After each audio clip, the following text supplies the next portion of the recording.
Hi, this is Bob Sorrentino from Italian Roots and Genealogy, and I'm here today with Jeff Vaillant, who has researched his Italian family from Sicily and Milan, and he was also the president of the California Genealogical Society. So, welcome, Jeff. Thanks for being here. Thank you very much for having me. I appreciate it. So, how are things out there in sunny California today? Well, it's not exactly sunny California, Northern California. It's wet, and we love the wetness. You know, the rain can just keep coming. I love San Francisco. I was out there a couple of times, and great city to walk around, and great Italian restaurants for sure. Yeah, North Beach area, of course. Yeah. In fact, my first time there, I was just walking across town. I think this was 1985 or something, and I saw this little Italian restaurant, and I went in there, and I had this really great Italian meal. And being I'm from New York, that's not easy to say. That's right. Let's talk a little bit about your Italian families. I know they come from Sicily and Milan, and I'm assuming you've been researching for quite some time, yeah? Well, actually, yes and no. My genealogy adventure began probably in high school when I sat down with my grandmother, Louise Douglas McIntosh, and did one of those onion skin paper family chart things. And, you know, like most, it had stories that I was interested in. And then, frankly, you know, kind of life and family and school and so forth interrupted. And in fact, during the time, my mother continued to do genealogy pretty much on her side. And she tried to figure out her husband, Ben Vaillant, what his genealogy was, but really couldn't hook into it. She passed away in 1989, and about 10 years later, I went to my father and said, hey, Mom was doing all this genealogy work. Whatever happened to it? Bless his little heart, he saved it. And so he gave me a huge box of her work, and that really started my intense journey into genealogy about a little over 20 years ago. And the real key actually was I had a delayed birth certificate for my Aunt June, my father's sister, that she'd done in 1944. And when you do a delayed birth certificate, you have to prove what it is you're trying to prove. In her case, she was trying to prove her birth date. And so she gave 4 different pieces of evidence, if you will.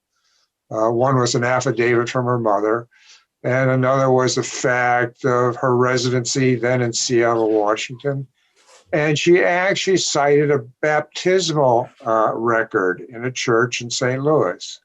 Fortunately for me, that baptismal record was online and I could look at it. And boy, was I surprised, because after 60 some odd years, I found out that my paternal line was not Vaillant, but it was actually Venziano, that there had been a bit of a lie, or as I call it, lies, and damn lies in the family. So it was a shock, after thinking, I'm a Frenchman, wonderful.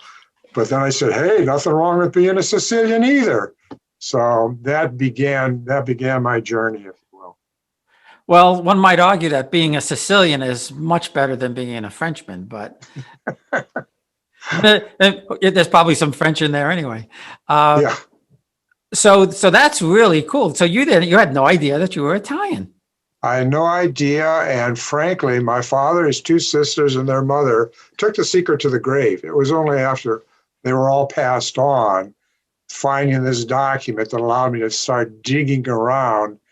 And it sure helps when you have the right surname when you're doing some research. And of course, Venziano was kind of misspelled and mispronounced, but bingo, with that, I found my grandmother's marriage certificate, or my paternal grandfather's marriage license and certificate. And they were in St. Louis, and they were in the 1910 census. And in 1909, my Aunt June was born. They were married in 1907. And the kids popped out. In 1911, my Aunt Pauline popped out. In 1913, my father popped out. And so it was a real adventure to find the records, if you will, the documentation. And I'd say one of the stories that haunted my father, even though he never owned up to his real surname, was he remembered having another sibling. And I'd ask him from time to time what he remembered, and he could not remember if it was a boy or girl, but he had this keen sense of having another sibling. Well, with the discovery of the name, I went digging some more, and sure enough, there was a Gloria Venziano born in 1915. So the pattern was there, right? 1909, 1911, 1913, 1915. And I found her, and I found her death certificate, which tied her together with the parents, in 1917. The thing that was interesting about this is he knew this, he had this experience, but he couldn't nail it down. Turned out she was buried in Mount Carmel Cemetery in Hillsdale, outside of Chicago, and we lived within 3 miles of her burial site, and he never knew it. Wow, that is something. Yeah. Was there? Did they change the name for business purposes, or because I know back then, especially in the early 1900s, there was a lot of anti-Italian things going on. So, do you know why he changed the name, or they changed the name? Well, I did. Of course, I did a lot of documentation on that, and I could follow to 1920 to Chicago, and apparently in 1919, the paternal grandfather, August, abandoned the family, so he left a woman with 3 young kids.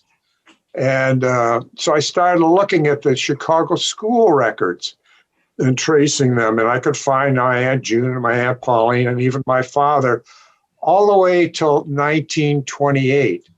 A funny thing happened in the summer of 1928.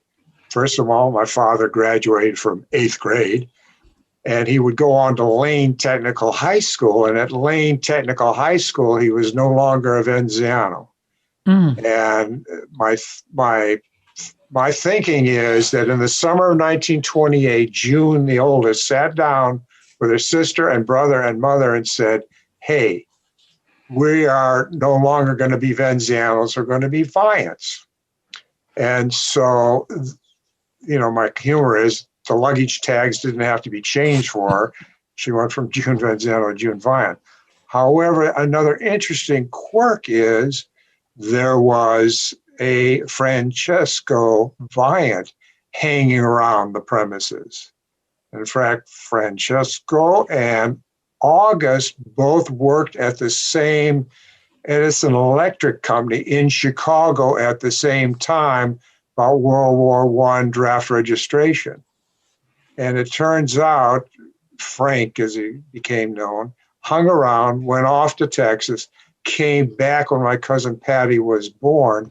And in fact, I met crazy Uncle Frank in Seattle in the early 50s in his robe, raking the shag carpet in the living room. So I have a hunch that because it was Frank Vaillant, June decided, good name, good French name, and she adopted it. And in fact, by 1930, Mom, Mary, is actually born in France. Oh, but by 1940, Mary's born in Switzerland.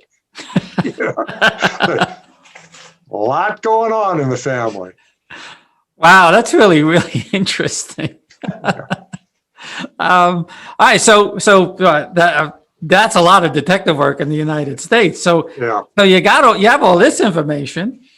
So now, have you gotten it back to Sicily, and what's that story? Yeah, I actually did it in like 2 different phases, if you will. One is I actually hired the Legacy family people in Salt Lake City and said, here's what I know. I'd figured out where August was born, so I had some information to work on. So I said, here's what I've got. What else can you find me? And they went to work, and they made a lot of documentation finds for the direct line itself. And that was helpful, although it was a little expensive, but to me, it was worth it, okay? And secondly is serendipity, and that's a wonderful part of genealogy. I happened to notice that my grandmother's paternal grandmother's name was Francesca Magnosa. So I thought, well, let's see what happens. Well, it just turns out there's a Francesca Magnosa that I came across on Facebook. She happens to own a travel agency. And so I wrote her and said, hi, cousin, maybe we're related. Well, we haven't proved the relation yet, but over 18 months, she was gracious enough and funded by me and a couple of cousins to go get more records on the family from Calascibetta and from Augusta in Sicily. So it made even a more full, complete picture of birth, marriages, and deaths and where they were and what they were doing. Yeah, and Facebook's a great tool. I don't think enough people realize, but if you know the town Yeah. where somebody comes from, and that's what I did. And in a couple of cases, with my paternal grandmother, her name is Piramalo. There's only two in the United States. She came, and her aunt came 10 years before her, and I knew they were from Naples, and she was from a noble family, so I knew that. And I just went on Facebook, and every Piramalo I could find, hey, this is my third great grandparents, my second great parents. You ever hear of these people? And slowly but surely, they started coming back and saying, yes, we know who that is. And they would send photos, and they had some couple of artifacts and things like that. So it is a very, very powerful tool. And in some cases, maybe even better than Ancestry, because you're actually conversing with people as opposed to just looking for something on a screen, Yeah. So now, have you been back to Italy, to either of these places? Well, the irony is I was in northern Italy, Lake Como area, probably in the early 1970s. Didn't know diddly then. And then secondly, yes, in 2018, I convinced my first cousin, Pat, and my second cousin, Paul, to go to Sicily. So the three of us took off and went and did a 10-day tour of Sicily in 2018. And at the tag end, I added a couple days because I wanted to do genealogy, and Paul loves volcanoes, and he wanted to do Mount Etna. So when he went off to Mount Etna, my cousin Pat and I went to Augusta, went to the cemetery, and did what we could in the time allowed. So Sicily is a great place. And I intend to convince at least some, if not more, cousins to return in 2022. Yeah, we when we lived in England, we made a trip to Rome. Of course, you have to go to Rome, and we went to Sorrento. And I knew that my father's family was from Naples, but I didn't know anything really at that time. And we just went and we stopped in Naples to pick up a car to drive down to Sorrento. And as I've done my research now, the last 12 or 15 years or whatever, I found out that both of my father's parents' families they lived a half a mile from the train station in Naples. And right on the main road was the Cracciolo family. And they basically, when you look at the records, everybody lived next door to each other. It was like one of these big, long buildings. And they apparently had boatloads of property and money, unlike, my mom's Italian family that didn't really have anything. And my father's family, his parents and grandparents, lived on a road perpendicular to there. So everybody was right there, but to your point, I had no clue. I had no idea that they were there. We were supposed to be there last April. That didn't happen. And we had a whole reunion set up. I was going to meet 20 cousins, third and fourth cousins that we had discovered. And they're still going back, 150, 160 years. There were still villas and palazzos and things that belonged to the family. Well, not anymore, unfortunately, but they did back then. And we were going to go to those places, and it was really going to be, an exciting trip. So now, have you done DNA? Yes, but before we get to that, Bob, one of the other things I really encourage people is serendipity.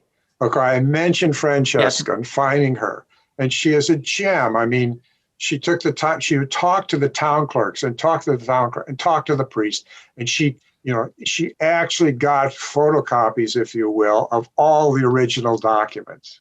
So that's important. The second part is, and again, another family story, but the my grandfather allegedly, after he abandoned the family, was, a womanizer, and he died foaming at the mouth, because that's what the family wanted everybody to believe. Well, the facts are he died of a heart attack in 1930, in Chicago. So I was talking to my cousin Mike and writing him back and forth.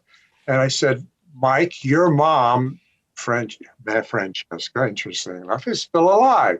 She was born in 1923. I said, would you ask her if she happens to remember anything about August, my grandfather? He said, she's got dementia. She's not too good and so forth. But he asked her. Funniest thing, she says, yes, I happen to remember being at his funeral. So she's been 7 years old. Mm. She said, he was quite a man about town. So the nugget of being a womanizer was true. It just didn't last long. Anyway, so, that's some fun. I mean, it's just, it's important to ask the question. Yeah.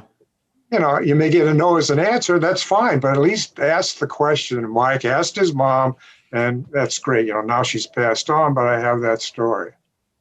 With regard to DNA, I tend to be an early adopter. I took a Y DNA test in 2004 at Family Tree DNA. Now that's pretty early on. That's 16, 17 years ago. Because at the time, naive me said, well, if I put a pebble on the pond, the ripples will go out, and I'll find all these relatives. Well, of course, as we all know now, that ripple doesn't quite work. But I've done YNA testing just again and again and again in terms of what Family Tree DNA offers. I've probably had at least a half a dozen or more tests. If nothing else, I'm leaving a legacy of my Y DNA in terms of the Y DNA tree. Yeah, I did Ancestry. Well, not that early, but let's see, it's probably at least I don't know, 12 years ago or something like that. And then I also did not too long ago Living DNA, because silly me, I thought since they're based in Europe that there'd be a whole bunch of Europeans doing the test. And that's not true. It's starting to slowly catch on over there, from what I understand.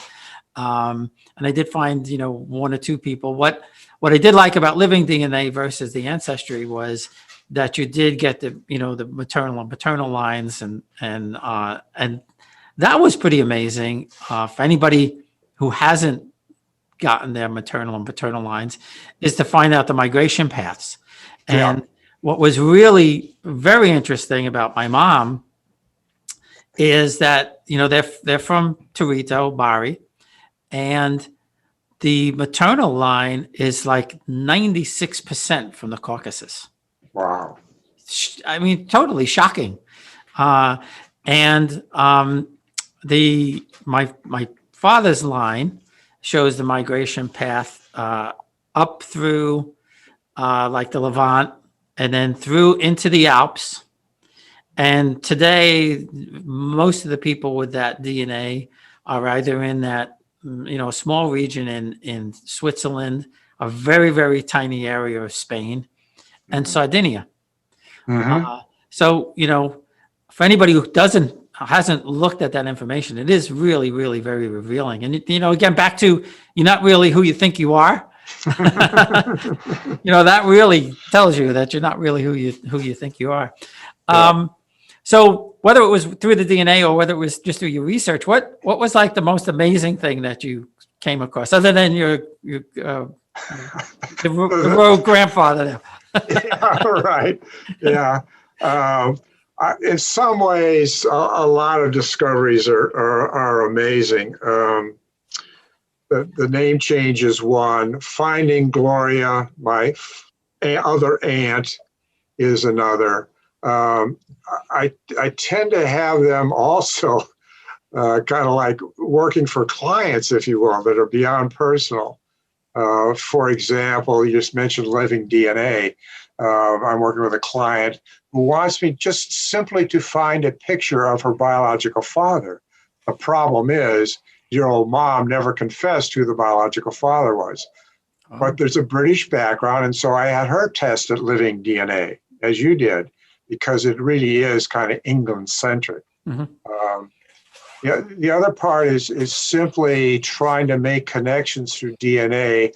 Unfortunately, there have not been any surprises. I mean, I did Ancestry like you, 23andMe, family tree DNA, MyHeritage. And in fact, some ways I like MyHeritage because it tends to be more world-oriented than, say, Ancestry, which tends to be concentrating here in the United States with its database. Every day, there's always some surprise. I guess the latest one, my Aunt Pauline. My Aunt Pauline married some guy by the name of Gail O'Rourke, Gail, Gail O'Rourke, in about 1940. And I found her marriage license. But again, the family story was it didn't quite work out. Gail wanted to go off and raise minks someplace in Wisconsin or Michigan.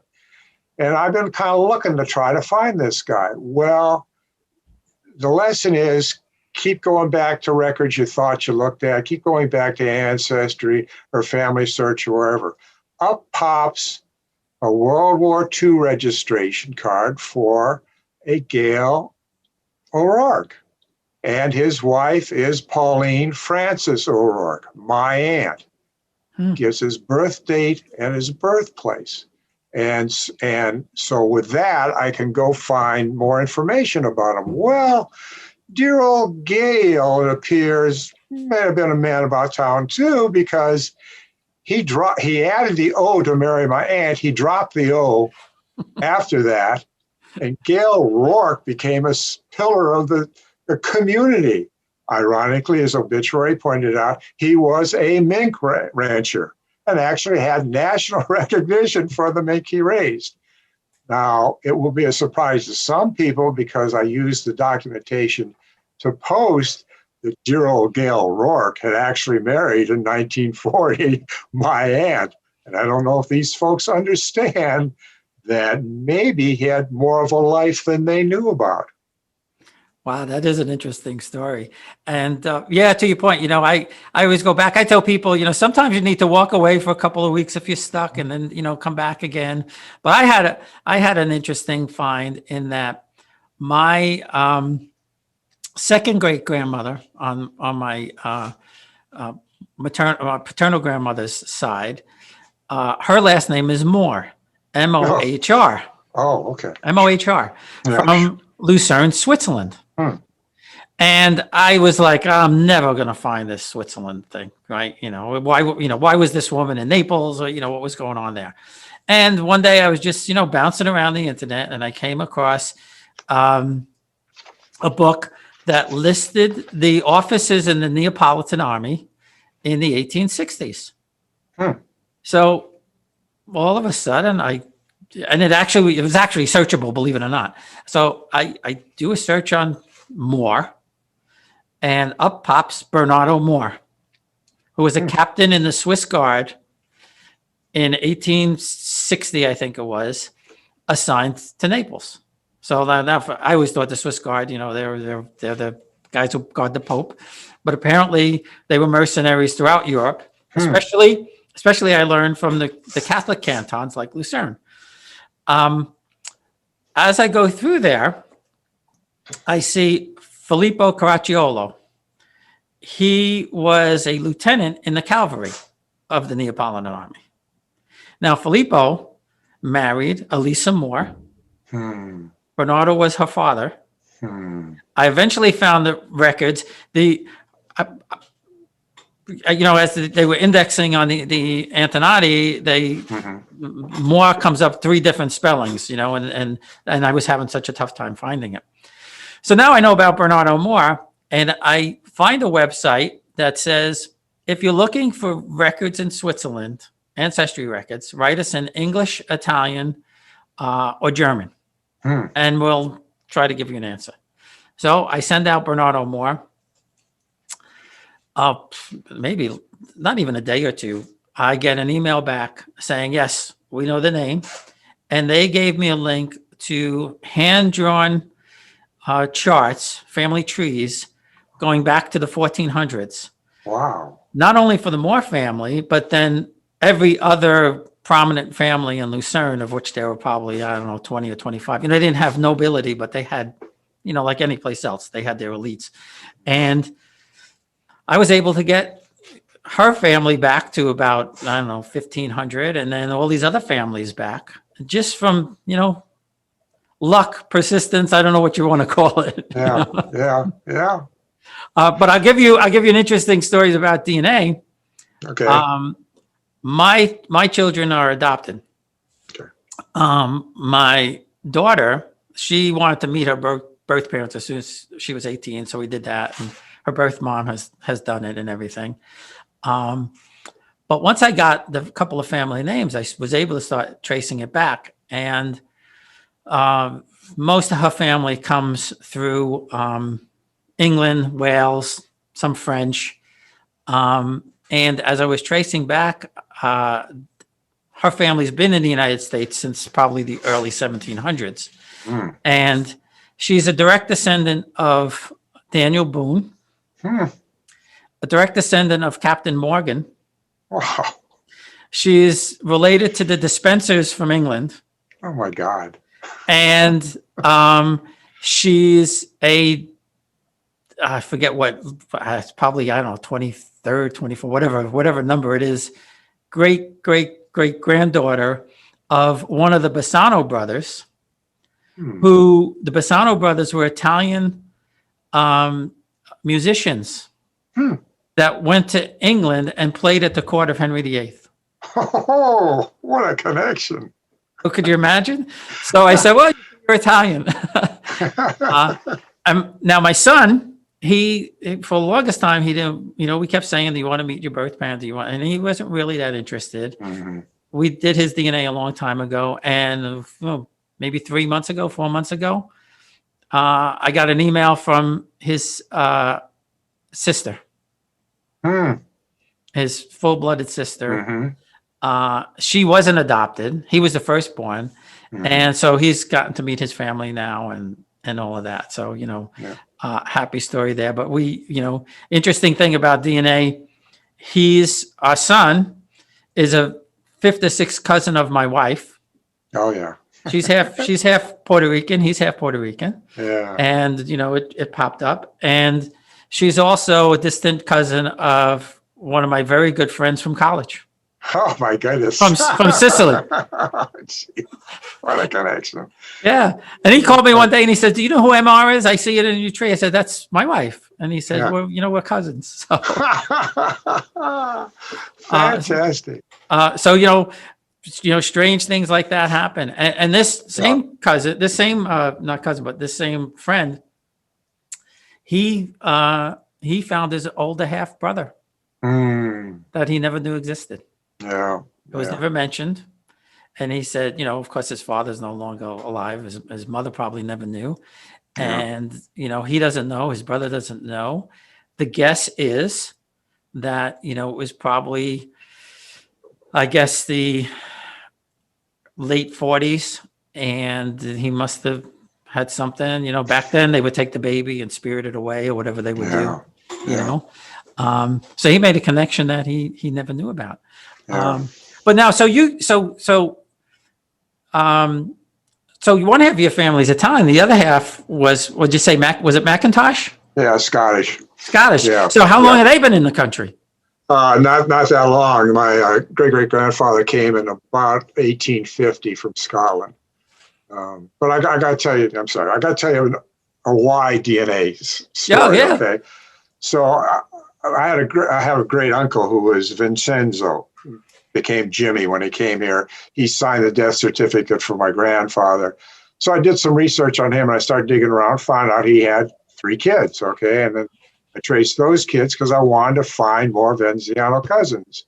Well, I imagine through probate records and what have you, found a Jimmy Venziano in Sunland down by Los Angeles. So I contacted him, and, very, very me, I typed out a letter and mailed it off. And he writes me back in longhand, and I type him another one and mail it off. And he writes me back in longhand. I went, wait a minute, don't be such a snob. Write him back handwriting wise. Okay. So I made a connection with Jim, and we met at his house, and he had this stack of photographs on the table, and I'm holding one up and saying, who's this and who's that? He says, that's okay. I got lots of them. You can have them all. Wow. Yeah. That's nice. Yeah. And so he told me his life story. I mean, it's like, wow.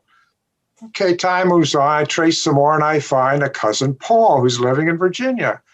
And so he and I get together, and I go back to Virginia because my daughter's there. And I say, let's go to dinner. So, of course, you go to an Italian restaurant, right? You have a nice Italian. So Paul and I talk and talk and talk. And about halfway through it, he says to me, oh, by the way, I'm adopted. And so is my sister. And Jim was adopted too. So, you can follow DNA, but you got to follow it to the right person. Oh, God. Yeah, but anyway, yeah, so it's McIntosh and Rader and Pearson, and there's a lot of names on my mother's side on that particular side. And so, yeah, I've done the research on the McIntoshes and actually been to Elgin and Nairn in northern Scotland, where they originated from a couple of times. So, that's another whole area of research that one has to do. Yeah, no, definitely. I mean, we're kind of blessed now. You can do a lot of this research, at home, sitting at the computer and things like that. My biggest regret is because I always liked history and I always liked the family. I used to like looking at the pictures of, in the book with the wooden cover and the black pages and all of that. Mm-hmm. And my biggest regret is never asking, my grandparents questions. I never even asked my dad, and I don't know, I'm sure he knew a lot. When I asked my cousins that live with my grandmother on my father's side or on my mother's side, they certainly have some more stories because they would converse a little bit more. And when I asked my cousin about my father's mother, I said, actually none of them really talked that much about Italy, but they said, no, she never brought it up. She said, the only thing she would say is that there was an admiral in the family, Quacciolo family, and there was a saint, and that her cousin was the princess. Mm-hmm. And we just thought she was, mm-hmm. But it was true. Her cousin was the princess because her great grandfather was the prince. So, those things. And, Prince of Torchiolo, I don't know, how they gave these titles out in Italy, but, I started researching her family because she brought from Italy a card, or actually a box, my cousin, I think he still has it, from her father. And on the card, it has his name, it has the crest, and it says, from the Dukes of Capricotta. And my mother would always say he was a count or something, but he actually didn't have the rights to any of the title because the title went down through one of his uncles, down through cousins, but they still use the titles over there. Yeah. They still have it, and it's still, surprisingly enough, they still update them. Yeah. Wow. When you look at the records, it's still updated through that one side of the family. Yeah. And my biggest thing was I knew Piromal. There was only one Piromal. There were no other Piromalos. But when I looked at the records online, these nobility records, there was a family, Piromalo Capici Piccicelli. And I couldn't figure it out. I kept thinking, I said, this has to be the family because there's no other family. slowly, when I started talking to them over there, what happened is that my third great grandmother, her brother had no children. Hmm. Somehow she was able to get the title of Duchess. Hmm. Very rare in Italy. That's Mhm. very, very unusual. When she got that title, she merged the family names. Oh, So she changed it for her son, her firstborn son only got the name Piramalo Capici Piccicelli. huh, Everybody else, all the other children just had the Piramalo. huh. Interesting. So there's two distinct families. I mean, we're all from the same place. Yeah. Some use the three names. The ones that inherited the title have the three names, and everybody else is just Piramalo. Yeah. So it's like that was making me nuts. That was driving me crazy. I So was just, yeah, go ahead. one other highlight from the trip to Sicily with my cousin Paul. Paul's a good Catholic, and we were in Calascibetta. We took it again on our own. We went there because that's where the family was last. And we found the church. And Paul said, and we went on Saturday to kind of scope it out so we could go to Mass on Sunday. Paul says, well, I haven't been to confession in a while. I think I better go find the priest.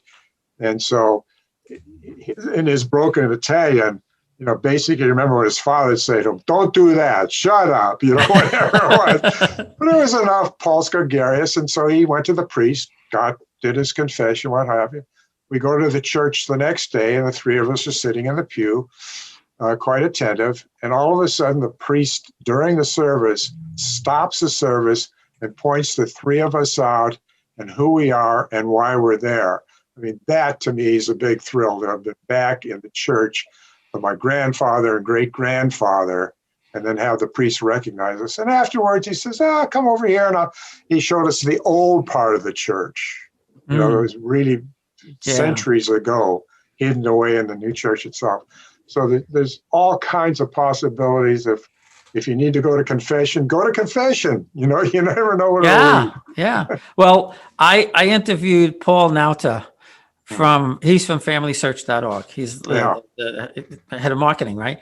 And he said that, my next door neighbor, he said, whenever he meets somebody Italian, he says, oh, my friend's Italian, they'll take you to lunch.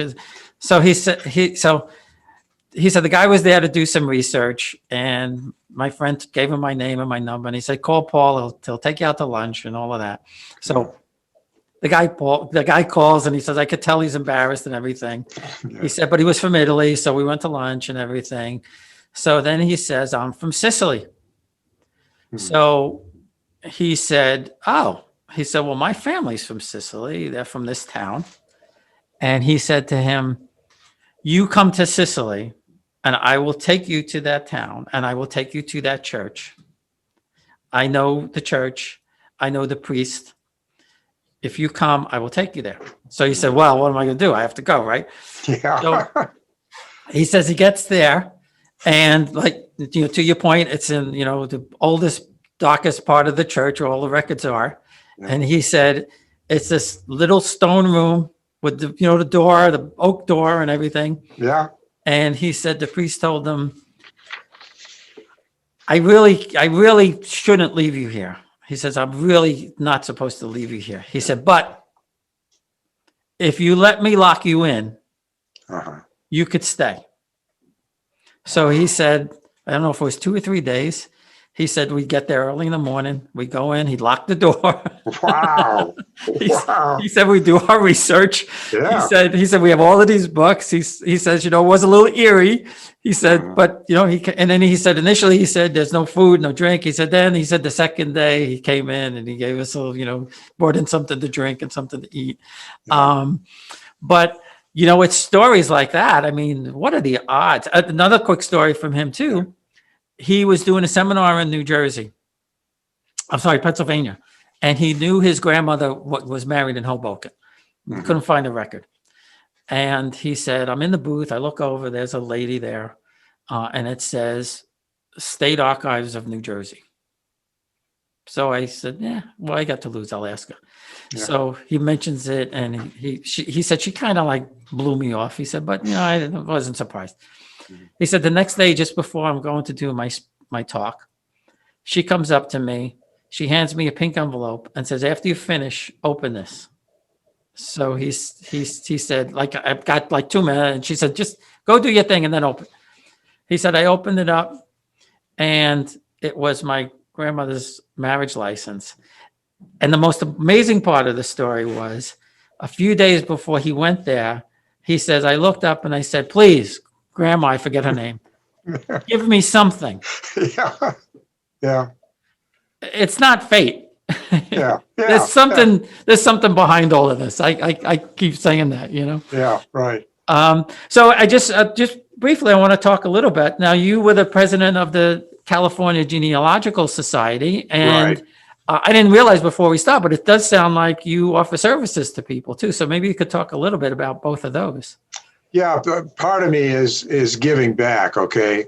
I mean, I've got a long resume if you want to spend another 30 minutes, but we'll skip over that. Yeah, I do take clients, and it's always challenging because it's necessary to learn what they've learned, to know what they've known, and build on that. As I said, my current client wants a picture of her biological father. But the joy of doing genealogy is making connections. And she's done DNA, just so you understand. And she came to me with some of these cousins she thought she had.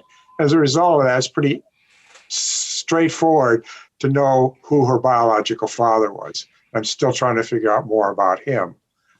But as a result of that, one of the joys is I started writing the cousins or the descendants of the cousins. And all of a sudden, the family, which hadn't talked to each other, started talking to each other back and forth. Some are in Australia, some are in New Zealand. And one person went after her husband's cousin. And all of a sudden, he starts to divulge family stories. And he's born in 1937. So he has quite a long memory of stories. So one of the fun things about working with people is the ancillary, if you will, part of it. Get into the talk. And of course, my client loves it that all these stories are coming about for her big extended family. And again, as you said earlier, Facebook's another great source because she can now tie together with cousins in Australia that are on Facebook and see them and see their kids and see their grandkids and exchange stories and so forth. So it's good. I'm actually part of the Association of Professional Genealogists, APG. And so you can find me there. You can find my bio there and find out some particulars about me in the areas I'm interested in researching. Oh, okay. Yeah, that's great. Yeah, I was lucky with one story in that, going back to keeping records and having these stories and everything. I learned, I guess about 2 years ago now, my oldest uncle from my mom's family did not come to America. He was 2 years old and left behind. And he was left with his grandparents. And I heard two stories. One was that they were planning to go back, like a lot of Italians did. They were going to maybe make some money and go back. The other story I heard was that they were going to send for him, but they didn't have a lot of money. And my grandmother, they had 9 kids, and I guess it was just tough to get back. Yeah. So my uncle grew up in Italy. And by the time he wanted to come, he was 18, so he couldn't come on his own. And by that time, the immigration laws were changing and everything, I guess. He had to go in the Italian army. So all my cousins were born there. My youngest cousin from that uncle, just before my uncle passed away, he interviewed him in Barese. And when I learned of this, I said, Joey, you gotta translate this thing. And he said, I tried a couple of times. He said, I couldn't do it. I listened a little bit. I got broken up. I couldn't do it.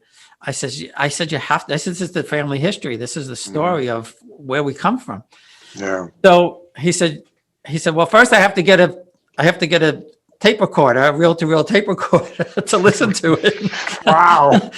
He says, I have to do that first. He said, but I promise you I will do it. So he sat down with his sister and they transcribed what, my uncle's story from, I guess, basically from maybe around 1910, 1911 through till when he came to Canada in the 1950s. So, Yeah. Wow.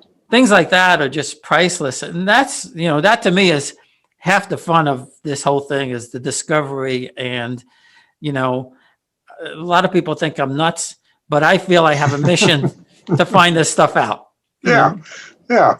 Yeah. And the good news, those of us that are involved in it understand each other. We all share the same mission. That's right. That's right. Yeah. And the technology is changing too. Just a quickie. MyHeritage just came out with this feature on their mobile where you can use your mobile, take a picture of whatever it is you want, and you can talk about it. You can immediately record your story associated with that picture. Oh, really? Yeah, which I just think is phenomenal. Oh, that's really cool. Yeah. And for everybody, that's the thing. The technology keeps changing and improving, and, find one you like and stick with it. But there's just all kinds of resources. Yeah. And, I've done Family Search has been really, really nice to me. They've given me a few interviews with a few different people. Yeah. And they offer, a lot of people may not know this, they offer a free 30-minute consultation. Yep. So if you have a roadblock or something like that, for anybody listening who's stuck and doesn't know where to look, you could sign up with, and it's free. Sign up with familysearch.org. And I did two.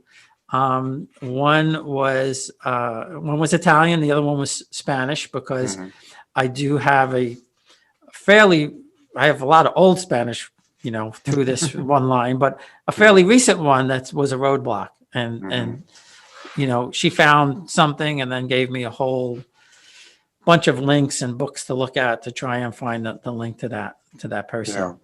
I'd like to come back to Facebook again, because what you just said, there's a Sicilian group on Facebook. Unbelievable, helpful people. I'm trying to find, I don't know, the husband of a great aunt.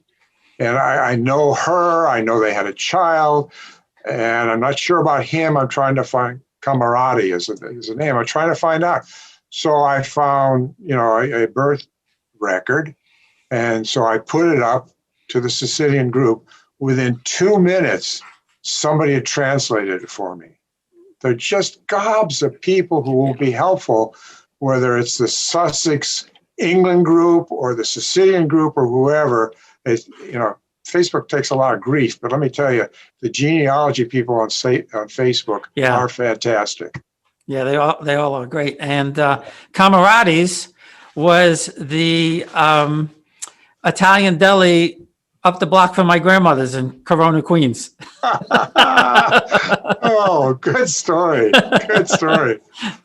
So I'm sure they were probably Sicilian in that being the case. Yeah, for sure. Well, thanks, Jeff. This has been really great fun. I really appreciate you taking the time, and we'll post everything out there. So if people want some input from you, they'll be able to find it. Thank you, Bob. I really appreciate your asking. It's just a joy to talk about family. Yes, absolutely. Absolutely. Yeah.